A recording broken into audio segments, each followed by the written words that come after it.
नमस्कार दोस्तों, आज हम पढ़ेंगे जॉन लॉक के अनुसार प्राकृतिक अवस्था क्या है और प्राकृतिक अवस्था में लोगों का मानव स्वभाव कैसा था, उन लोगों का जीवन कैसा था, सामाजिक जीवन कैसा था और वो लोग किस प्रकार से प्राकृतिक नियमों से बंधे हुए थे और प्राकृतिक अधिकारों के बारे में बात करेंगे दोस्तों। ठीक है दोस्तों, जॉन लॉक है वो रिचर्ड हुकर से काफ़ी प्रभावित थे। जॉन लॉक रिचर्ड हुकर से काफ़ी प्रभावित थे।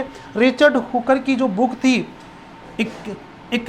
इक्लेसियस्टिकल पॉलिटी, जो कि 1594 में लिखी गई थी, इस बुक से जॉन लॉक काफ़ी प्रभावित होते हैं और इसी बुक से प्रभावित होकर उन्होंने काफ़ी अपने विचार दिया जॉन लॉक ने। ये भी आप याद रखें।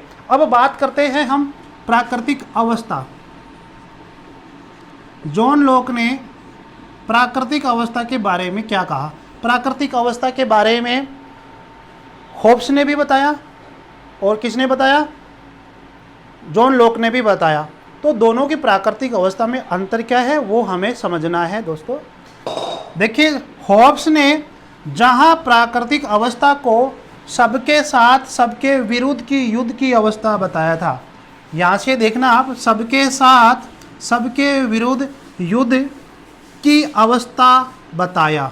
ठीक है, सबके साथ सबके विरुद्ध युद्ध की अवस्था बताया, वर्णन किया है। जबकि जॉन लॉक ने प्राकृतिक अवस्था को शांति, सद्भावना, पारस्परिक सहायता वाला और स्वतंत्रता की अवस्था माना था लॉक ने। दोस्तों, जहां होब्स ने प्राकृतिक अवस्था को सबके विरुद्ध सबके साथ सबके विरुद्ध की अवस्था माना, अर्थात प्रत्येक के साथ प्रत्येक का विरुद्ध युद्ध की अवस्था माना, क्योंकि उस समय लोग क्या थे? स्वार्थी थे और पर उनका जो जीवन था वो क्षणिक जीवन था। पता नहीं कौन सा व्यक्ति कब किसके ऊपर आक्रमण कर दे। ठीक है, आक्रमण क्यों कर रहा था? क्योंकि उन्होंने अतृप्त इच्छाएं उनके मन में जागृत होती थी और अतृप्त इच्छाएं कभी शांत कभी नहीं होती है, और उनको प्राप्त करने के लिए उस प्राकृतिक अवस्था के अंदर होब्स के अकॉर्डिंग क्या है कि मानव एक दूसरे को क्या कर देता था? नुकसान पहुंचाता था। इसीलिए डर था। इसलिए होब्स की जो प्राकृतिक अवस्था थी वो प्रत्येक के साथ प्रत्येक के विरुद्ध की अवस्था थी दोस्तों। अब और जबकि जॉन लॉक क्या कह रहा है कि प्राकृतिक अवस्था युद्ध की अवस्था नहीं है। प्राकृतिक अवस्था तो एक तरह से शांति वाली, सद्भावना वाली, पारस्परिक सहायता वाली और स्वतंत्रता की अवस्था थी। दोनों एक दूसरे के विपरीत विचारों वाली अवस्था बताते हैं। लॉक का एक कथन था कि प्राकृतिक अवस्था और युद्ध की अवस्था में अंतर होता है। होब्स ने प्राकृतिक अवस्था में एक युद्ध की अवस्था बताया कि प्रत्येक के साथ प्रत्येक का विरुद्ध युद्ध होता है प्राकृतिक अवस्था में। ये होब्स ने कहा। लॉक ने क्या कहा? नहीं, युद्ध नहीं होता है प्राकृतिक अवस्था में। लोग तो प्राकृतिक अवस्था में लोग तो शांति से, सद्भावना से, भाईचारा से, प्रेम की भावना से और विवेकशील प्राणी बनकर रहते थे। इसीलिए वह कहता है कि जॉन लॉक कहता है कि प्राकृतिक अवस्था और युद्ध की अवस्था में काफ़ी अंतर होता है। ये कथन जॉन लॉक का है, आप याद रखें। जॉन लॉक ने एक बुक लिखी, essay on the law of nature. Essay on the law of nature, इसी बुक के अंदर, ये 1660 के अंदर लिखी गई थी। इसी बुक के अंदर प्राकृतिक अवस्था का क्या किया है? चित्रण किया है, वर्णन किया गया है। दोस्तों, होब्स की प्राकृतिक अवस्था क्या थी? पूर्व सामाजिक। यह आपको मैंने बताया था होब्स वाले टॉपिक के अंदर। ठीक है दोस्तों, तो होब्स की प्राकृतिक अवस्था आपसे पूछा जाए कि कैसी थी, तो पूर्व सामाजिक। जबकि जॉन लॉक की जो प्राकृतिक अवस्था है, जॉन लॉक की प्राकृतिक अवस्था है वो कैसी है? पूर्व राजनीतिक। आप याद रखना, आपसे पूछा जाएगा कि जॉन लॉक की प्राकृतिक अवस्था कैसी है, पूर्व सामाजिक है या पूर्व राजनीतिक है? तो सही आंसर क्या है? पूर्व राजनीतिक। तो आप याद रखना, पूर्व सामाजिक वाली तो आएगी होब्स वाली प्राकृतिक अवस्था और पूर्व राजनीतिक वाली आएगी कौन सी? जॉन लॉक की प्राकृतिक अवस्था। स्क्रीनशॉट ले लीजिए। मानव का स्वभाव और जीवन। जॉन लॉक के अकॉर्डिंग प्राकृतिक अवस्था में मानव का स्वभाव कैसा था, हम उसके बारे में देखते हैं। हम थोड़ी तुलना करके देखेंगे ताकि हमें याद हो जाए। हॉब्स के प्राकृतिक अवस्था में मानव का स्वभाव कैसा था? हॉब्स क्या कह रहा था कि प्राकृतिक अवस्था में मानव का स्वभाव कैसा है? स्वार्थी, घोर स्वार्थी, यानी स्वार्थी तो है लेकिन घोर स्वार्थी, ठीक है। झगड़ालू प्रवृत्ति का था, संघर्ष प्रिय था और आसुरी गुणों वाला था। और जब आसुरी गुणों वाला, संघर्ष वाला रहेगा, स्वार्थी वाला रहेगा, तो हर व्यक्ति एक दूसरे के साथ क्या था? युद्ध कर रहा था। तो उसका मतलब क्या हुआ कि प्रत्येक का सबके विरुद्ध युद्ध की अवस्था वाला क्या था? ये प्राकृतिक अवस्था थी। तो आपसे पूछा जा सकता है कि किसके अकॉर्डिंग प्रत्येक का सबके विरुद्ध युद्ध की अवस्था बताया गया है? किसने बताया था? तो हॉब्स ने। क्यों? क्योंकि उसका स्वभाव कैसा था? घोर स्वार्थी था। इधर जॉन लॉक क्या कहता है कि प्राकृतिक अवस्था के अंदर लोग कैसे थे? शांति प्रिय थे, सद्भावना वाले थे, पारस्परिक सहायता वाले थे और रक्षा की करने वाली भावना थी। अर्थात अच्छे गुणों वाली, मानवीय गुणों वाली जो प्रधानता होती है, वो जो जॉन लॉक के अकॉर्डिंग उस प्राकृतिक अवस्था में ऐसे मानवीय गुण विद्यमान थे। ठीक है दोस्तों, और इसीलिए तो कहता है यहाँ पर भी देखो एक पक्षीय है, यहाँ पर भी वो एक पक्षीय बात करता है हॉब्स, और जॉन लॉक भी यहाँ पर एक पक्षीय बात करता है जॉन लॉक। लेकिन यहाँ पर जो हॉब्स एक पक्षीय मानव स्वभाव के बारे में बात करता है, तो वो कौन सा पक्ष है? स्वार्थ वाला पक्षी, अर्थात घोर स्वार्थ वाला। ठीक है दोस्तों, संघर्ष प्रिय अर्थात हमेशा संघर्ष में रहता था इधर। लेकिन जॉन लॉक भी एक ही मानव के एक ही स्वभाव के बारे में, एक ही मानव का एक ही स्वभाव के बारे में बताता है। वो कैसा है कि मानव का स्वभाव कैसा होता है? शांति प्रिय होता है, अच्छा होता है, पारस्परिक सहायता वाला होता है, भाईचारे की भावना वाला होता है। तो दोनों ही एक पक्ष की बात करते हैं, लेकिन ये बुरे पक्ष की बात करता है और ये अच्छे पक्ष की बात करता है। ठीक है, इसलिए वह मनुष्य अपना कार्य करने, यानी कि इस प्राकृतिक अवस्था में मनुष्य अपना जो कार्य करता था बिल्कुल स्वतंत्र रूप से करता था, कोई किसी का यहाँ पर हस्तक्षेप नहीं था। अपनी संपत्ति पर जितनी संपत्ति वह कमाता था उसके पास रहती थी और पूर्ण रूप से क्या था? वह स्वतंत्र था। लेकिन इधर मान लीजिए कोई व्यक्ति संपत्ति कमा लेता था तो दूसरा व्यक्ति जो कि शक्तिशाली हुआ करता था वो उसकी संपत्ति को हड़प लेता था, उसको मार कर। इसलिए उसका जीवन तो क्या हो गया? खतरे में हो गया। यहाँ सामाजिक जीवन था, ठीक है, यहाँ पर अच्छा था, जो कमा रहा है उसके पास रहेगा। देखो, यह स्वतंत्रता प्राकृतिक नियमों से संचालित होती थी। या मनुष्य स्वतंत्र रूप से अपना जीवन यापन करता था और यहाँ की जो स्वतंत्रता थी वो प्राकृतिक, उस अवस्था के अंदर प्राकृतिक नियमों से बंधी हुई थी और प्राकृतिक नियमों के अकॉर्डिंग लोग काम करते थे, उन नियमों के अकॉर्डिंग चलते थे। इसलिए यहाँ पर किसी प्रकार की संघर्ष की स्थिति नहीं थी, यहाँ भयावह और संघर्षमय की स्थिति यहाँ पे नहीं थी। यहाँ पर हॉब्स की प्राकृतिक अवस्था में किसी प्रकार का नियम नहीं था। हालांकि हॉब्स ने 19 प्रकार के नियम प्राकृतिक अवस्था में बताए, लेकिन उससे काम नहीं चला, फिर भी यहाँ पर संघर्ष की स्थिति थी। यहाँ पर किसी प्रकार का, हम ये कह सकते किसी प्रकार का प्राकृतिक नियम नहीं था, इसलिए यह हस्तक्षेप की प्राकृतिक अवस्था थी, प्रत्येक के साथ प्रत्येक के विरुद्ध करने वाली अवस्था थी। ठीक है, अगर हम, ये तो हो गया मानव का स्वभाव, अब हम देखते हैं प्राकृतिक अवस्था में लोगों का जीवन कैसा था। हॉब्स के अकॉर्डिंग प्राकृतिक अवस्था में लोगों का जीवन कैसा था दोस्तों? कि एकाकी, कैसा था? एकाकी, दीन था, अपवित्र था, पाशविक की जगह हम आसुरी भी लिख सकते हैं, आसुरी। ठीक है, एकाकी, दीन, अपवित्र, पाशविक या आसुरी तथा क्षणिक था। क्षणिक का मतलब कि लोग पता नहीं कब किस समय मर सकते हैं, क्योंकि शक्तिशाली व्यक्ति कभी भी आक्रमण कर सकता है उसकी संपत्ति को छीनने के लिए, उसकी वस्तु को छीनने के लिए। ठीक है, तो ये उसका प्राकृतिक अवस्था में लोगों का जीवन था। यहाँ पर प्राकृतिक अवस्था में लोगों का जीवन कैसा होगा? शांति प्रिय होगा, सद्भावना वाला होगा और सहयोग की भावना वाला होगा। स्क्रीनशॉट ले लीजिए दोस्तों। अब हम बात करते हैं कि लोक के अकॉर्डिंग प्राकृतिक नियम क्या है। प्राकृतिक नियम क्या है, अर्थात लोक के प्राकृतिक नियमों के बारे में क्या विचार थे। लोक के अकॉर्डिंग प्राकृतिक अवस्था में लोग कैसे थे? सामाजिक थे, अर्थात जिसको वह पूर्व राजनीतिक अवस्था कहता है। और पूर्व राजनीतिक अवस्था में या सामाजिक अवस्था में लोग कैसे होंगे? सामाजिक प्राणी होंगे, जैसे कि अरस्तु ने माना था वैसे ही। अब एक पूर्व राजनीतिक, अब पूर्व राजनीतिक यानी कि एक तरह से राजनीति से पहले पूर्व राजनीति, अर्थात इस तरह से कूटनीति नहीं थी लोगों के अंदर, समझ में आ रही? कूटनीति नहीं थे लोग, सामाजिक प्राणी जरूर थे, वो पूर्व राजनीतिक थे। जिस प्रकार से आजकल के राजनीतिक प्राणी होते हैं, लोग कूटनीति भी रखते हैं, तो वैसे लोग नहीं थे। शांति प्रिय जरूर लोग थे, भाईचारे की भावना रखने वाले जरूर लोग थे दोस्तों।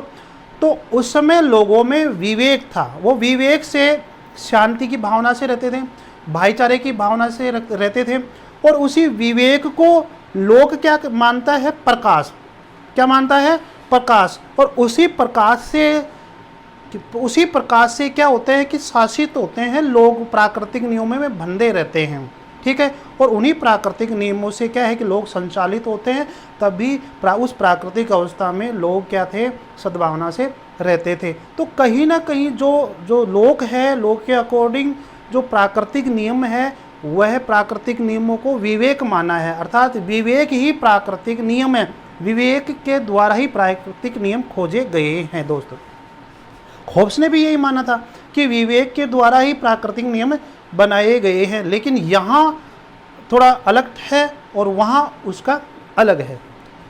देखते हैं लोक क्या कह रहा है। लोक ने प्रकृति द्वारा मनुष्य को दिए गए विवेक या बुद्धि के प्रकाश को देवीय प्रकृति स्फुलिंग कहा। ये याद रखना, ये कई एग्जामों के अंदर आता है मेरे दोस्तों कि किस व्यक्ति ने बुद्धि को, विवेक को देवीय प्रकृति स्फुलिंग कहा, तो याद होना चाहिए जॉन लोक ने कहा था। यह प्रकाश ही प्राकृतिक या नैसर्गिक नियमों के अनुसार आचरण करने की शक्ति प्रदान करता है। मनुष्य को ये शक्ति प्रदान करता है, ये विवेक, अर्थात विवेक रूपी जो प्रकाश है, वह मनुष्य को प्रकृति के नियमों के अकॉर्डिंग काम करने के लिए प्रेरित करता है, ये बात है। अब ये लोक कहता है कि मनुष्य के सभी प्रकार के जो व्यवहार है, जो मानवीय क्रियाकलाप है, सभी प्रकार की मानवीय जो क्रियाकलाप है, वो किससे प्रभावित होती है? प्राकृतिक नियमों से। और हम ये कहें कि लोक के अकॉर्डिंग प्राकृतिक नियम क्या है? विवेक। क्या है? विवेक। देखो ये साफ कह रहा है, विवेक या बुद्धि के प्रकाश को देवीय प्रकृति स्फुलिंग कहा गया है। यह प्रकाश ही प्राकृतिक या नैसर्गिक नियमों के अनुसार आचरण करने की शक्ति प्रदान करता है, यानी कि वह बुद्धि को प्रकाश मान रहा है और इसी प्रकाश के माध्यम से लोग प्राकृतिक नियमों के अकॉर्डिंग काम करते हैं, आचरण करते हैं। तो हम ये कह सकते हैं कि प्राकृतिक नियमों को ही वह विवेक कहता है, या हम ये कहें दूसरे अर्थ में विवेक को ही वह प्राकृतिक नियम कहता है। और इसी प्राकृतिक नियमों के माध्यम से, अर्थात विवेक के माध्यम से मनुष्य की सभी प्रकार की क्रियाएं क्या होती है? संचालित होती है। आदमी में, मनुष्य में सोचने समझने की शक्ति भी विकसित होती है। उसका जीवन प्रभावित होता है, संपत्ति प्रभावित होती है, सुरक्षा उसकी प्रभावित होती है, उसका व्यवहार प्रभावित होता है, सामाजिक क्रियाकलाप और सामाजिक प्राणी उसको बनाता है कौन? विवेक, प्राकृतिक नियम, ये उसको प्रभावित करते हैं। यानी कि यहाँ पर मनुष्य क्या है? कंट्रोल रखता है अपने जीवन के ऊपर, ठीक है। और किससे वह प्रभावित होता है? किससे कंट्रोल रहता है? अपने विवेक से, ठीक है। और विवेक ने किसको जन्म दिया? प्राकृतिक नियमों को। तो प्राकृतिक नियमों से मनुष्य क्या है? अपने आप के ऊपर नियंत्रण रखता है। लोक की प्राकृतिक अवस्था में, तो ये सेबाइन कह रहा है दोस्तों। सेबाइन क्या कहता है? सेबाइन क्या कहता है? लोक की प्राकृतिक अवस्था में एकमात्र दोष यह है कि मजिस्ट्रेटों जैसे लिखित नियम व लिखित दंड की कोई व्यवस्था नहीं थी। यहाँ पर प्राकृतिक नियमों के माध्यम से लोग सद्भावना से रह रहे थे, आराम से भाईचारे की भावना से रह रहे थे, और सौधार्य मतलब सौधार्य एक भ्रातृत्व की भावना से रह रहे थे, शांतिपूर्वक रह रहे थे। लेकिन यहाँ पर आज की तरह मजिस्ट्रेटों की तरह यहाँ पर किसी प्रकार का लिखित नियम नहीं था, न किसी प्रकार का लिखित कोई दंड व्यवस्था नहीं थी कि अमुक गलत काम करने से अमुक दंड दिया जाएगा, ऐसी कोई व्यवस्था नहीं थी। ये हमारे सेबाइन महोदय ने इस तरह की एक कमेंट किया था, आलोचना की थी। स्क्रीनशॉट ले लीजिए, आगे देखते हैं। अब हम बात करते हैं जॉन लॉक के अकॉर्डिंग प्राकृतिक अधिकार क्या है। जॉन लॉक ने जो प्राकृतिक अवस्था के बारे में बताया था, वह प्राकृतिक अवस्था कैसी थी? पूर्व सामाजिक थी। और पूर्व सामाजिक का मतलब उस प्राकृतिक अवस्था में लोग कैसे थे? शांति प्रिय थे, शांति प्रिय, बंधुत्व भावना वाले थे, भाईचारे की भावना वाले थे, शांति प्रिय थे, बंधुत्व वाले थे, भाईचारे वाले भावना थे और सहयोग वाले थे, विवेकशील थे। ठीक है। मानवीय गुण, जिसको अपन ये कहते हैं कि एक तरह से मानवीय गुण जो होते हैं, वह लोक की प्राकृतिक अवस्था के अंदर उन मनुष्यों के अंदर था। हम बात करें कि इस प्राकृतिक अवस्था के अंदर कितने प्रकार के प्राकृतिक अधिकारों के बारे में लोक बात करता है, तो लोक बात करता है 3 प्रकार के प्राकृतिक अधिकारों के बारे में। पहला है जीवन का अधिकार, दूसरा है स्वतंत्रता का अधिकार,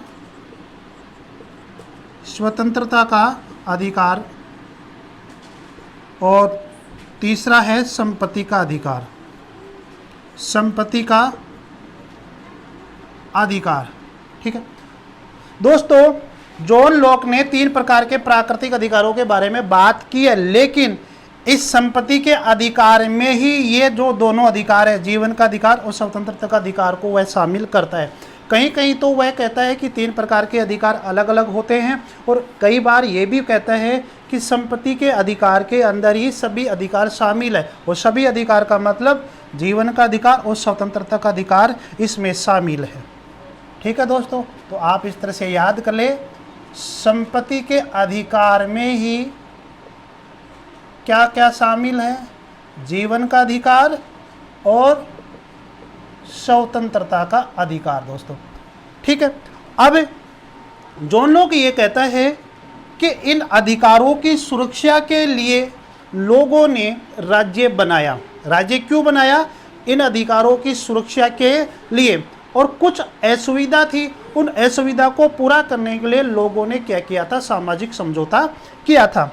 ध्यान दो, लॉक ने सबसे जो प्रमुख पुस्तक लिखी वो कौन सी थी? टू ट्रीटाइज ऑन गवर्नमेंट, ये पुस्तक लिखी। ठीक है दोस्तों, और इस पुस्तक के अंदर उसने राज्य संबंधी विचार दिया, राज्य की उत्पत्ति कैसे हुई, सामाजिक समझौता कैसे हुआ, उसके बारे में इसमें बताया था। तो इसमें यह बताया कि लोगों ने उस प्राकृतिक अवस्था के अंदर ये 3 प्रकार के जो प्राकृतिक अधिकार है, जीवन का अधिकार, स्वतंत्रता का अधिकार और संपत्ति का अधिकार, इन अधिकारों को सुरक्षित रखने के लिए और कुछ असुविधा थी उनको दूर करने के लिए लोगों ने क्या किया? सामाजिक समझौता किया, और सामाजिक समझौते से राज्य की उत्पत्ति होती है। तो ये बात two treatise on government book में जॉन लॉक लिखता है, वर्णित करता है दोस्तों। ठीक है। अब हम बात करते हैं कि इन्हीं प्राकृतिक अधिकारों के अंदर, इन्हीं प्राकृतिक नियमों के अकॉर्डिंग वह श्रम का सिद्धांत देता है। तो श्रम के सिद्धांत की बात करते हैं, स्क्रीनशॉट ले लीजिए आप दोस्तों। जॉन लॉक ने प्राकृतिक नियमों के अंदर ही, प्राकृतिक अधिकारों के अंदर ही उसने श्रम का सिद्धांत भी दिया था। उसका मानना था कि जो व्यक्ति जिस वस्तु के ऊपर श्रम लगाकर प्राप्त करता है वह उसकी होती है, उसकी निजी होती है, स्वत्व होती है। ये अधिकार दिया। इसके बारे में कहा कि जो व्यक्ति किसी चीज़ के ऊपर श्रम लगाकर प्राप्त करता है वह उसकी खुद की होती है, निजी हो जाती है, तो निजी संपत्ति पर उसने बल देने की बात की थी जॉन लॉक ने अपने सिद्धांत, कौन से सिद्धांत में, श्रम के सिद्धांत के अंदर दिया था। ठीक है, अब उसका क्या ये सिद्धांत है वो देखते हैं। जिस वस्तु पर मनुष्य अपने शारीरिक श्रम द्वारा प्राप्त किया है उस पर उसका प्राकृतिक अधिकार है। ठीक है, और प्राकृतिक अधिकार में कितने अधिकार होते हैं अभी बताया मैंने आपको, जीवन का अधिकार, स्वतंत्रता का अधिकार, और तीसरा कौन सा होता है, संपत्ति का अधिकार। तो यह संपत्ति है और संपत्ति के अधिकार में बाकी के सभी अधिकार शामिल करता है। अब ध्यान दीजिए, सीबी में एक पर्सन ये कहना चाहता है कि जो जॉन लॉक है वो अपने विचारों की आड़ में या सामाजिक समझौता की आड़ में सामाजिक समझौता बनाया।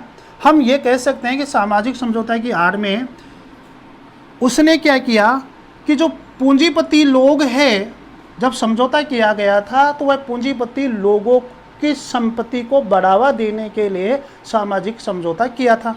ठीक है, और सामाजिक समझौता में यह था कि संपत्ति का अधिकार, पहले अपन जीवन का अधिकार, स्वतंत्रता का अधिकार और संपत्ति के अधिकार को सुरक्षित रखा जाए, ये मेन शर्त थी। यदि इन अधिकारों की सुरक्षा नहीं रख सकती सरकार तो उसको बदला भी जा सकता है क्रांति करके। तो हम ये कह सकते हैं कि सामाजिक समझौता की आड़ में कहीं ना कहीं क्या है कि जॉन लॉक संपत्ति को बढ़ावा दे रहा है, ज़्यादा संपत्ति को बढ़ावा दे रहा है, निजी संपत्ति को बढ़ावा दे रहा है, और ये कह रहा है कि निजी संपत्ति उसकी स्वयं की होगी, स्वत्व होगी। इसीलिए सीबी में एक पर्सन जो कि पूंजीवादी विचारक था, उसने अपनी बुक में क्या कहा था, पुस्तक का क्या नाम था, the political theory of possessive individualism, 1962 में जो बुक लिखी गई थी उसमें जॉन लॉक को क्या नाम दिया था, स्वत्व मूलक व्यक्तिवादी। स्वत्व मूलक व्यक्तिवादी नाम दिया क्योंकि उसने पूंजी को बढ़ावा दिया है, कहीं ना कहीं जो पूंजीपति लोग हैं उनकी संपत्ति को और बढ़ाने की कोशिश की है, और इसीलिए उसको पूंजीवाद का जनक या जन्मदाता कहा है। ठीक है दोस्तों, तो ये आपके समझ में आया होगा। तो आज के इस वीडियो के अंदर इतना ही दोस्तों, आगे आपको सामाजिक समझौता के बारे में चर्चा करेंगे वो नेक्स्ट वीडियो के अंदर। वीडियो कैसा लगे जरूर कमेंट बॉक्स में लिखो, और वीडियो को जितना हो सके लाइक भी करें और शेयर भी करें और सब्सक्राइब भी करें। धन्यवाद दोस्तों।